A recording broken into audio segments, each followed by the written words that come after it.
السلام علیکم ورحمۃ اللہ وبرکاتہ۔ سامعین کرام،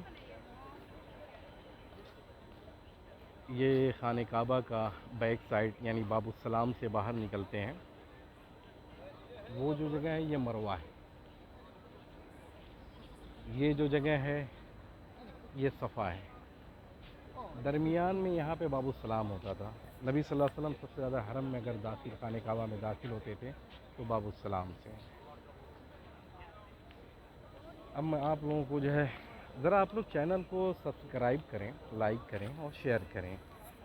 مجھ کو کہنا پڑ رہا ہے، میں اب تک کسی بھی ویڈیو میں اس چیز کو نہیں کہا ہوں، اس وجہ سے یہ سب چیزیں کہنی اچھی چیز نہیں ہے۔ اگر آپ لوگ اس سے مفید ہو رہے ہیں، فائدہ آپ لوگوں کو مل رہا ہے تو ذرا شیئر کریں، سبسکرائب کریں اور لائک کریں۔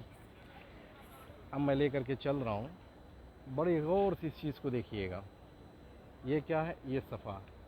مکہ کی وادی میں کسی کو بھی آہ کی آواز اگر اٹھانی ہوتی تھی، وہ تو صفا پہاڑی پہ چڑھ کر کے وہ اعلان کرتا تھا۔ یہ شفا ہے، صفا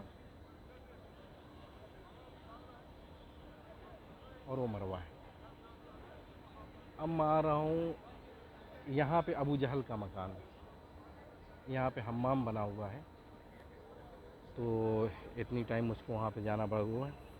تو یہ کونا ہے نا، یہ ابو جہل کا مکان ہے۔ اب میں دھیرے دھیرے آپ لوگوں کو لے کر کے آ رہا ہوں۔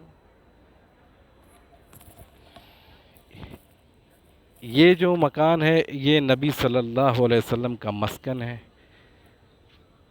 آپ صلی اللہ علیہ وسلم کی پیدائش اس گھر میں ہوئی ہے۔ آج کے دور میں اگر جو آپ باہر سے آتے ہیں تو آپ کو بس لا کر کے یہاں پہ روک دے گی، اور اگر حرم سے آنا چاہتے ہیں تو صفا سے آپ ٹرن لے کر کے سیدھے یہاں تک آئیں گے، لیکن اس وقت کام چل رہا ہے۔ تو یہ نبی صلی اللہ علیہ وسلم کا مکان ہے، اور اسی کے بیک سائڈ میں وہ جو پہاڑی دکھائی دے رہی ہے یہ جبل ابو طالب ہے۔ جبل بولتے ہیں پہاڑ کو۔ اس میں 3 سال کے لیے آپ صلی اللہ علیہ وسلم کو قید کیا گیا تھا، مطلب محصور کیا، بائیکاٹ کیا گیا تھا، جس میں پھر معاہدہ ہوا تھا۔ بڑی لمبی کہانی ہے۔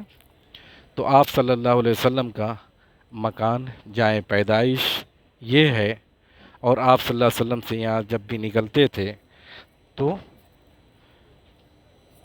یہ صفا ہے، اور یہ ہے باب السلام۔ سیدھے اس کے سیدھے پہ خانہ کعبہ ہے، اور وہ ہے مروہ، یہ کونا۔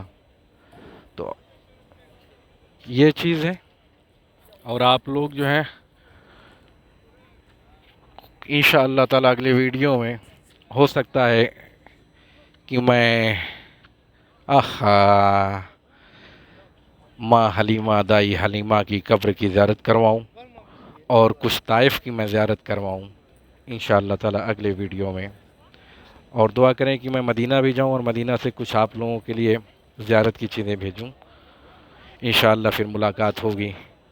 فی امان اللہ،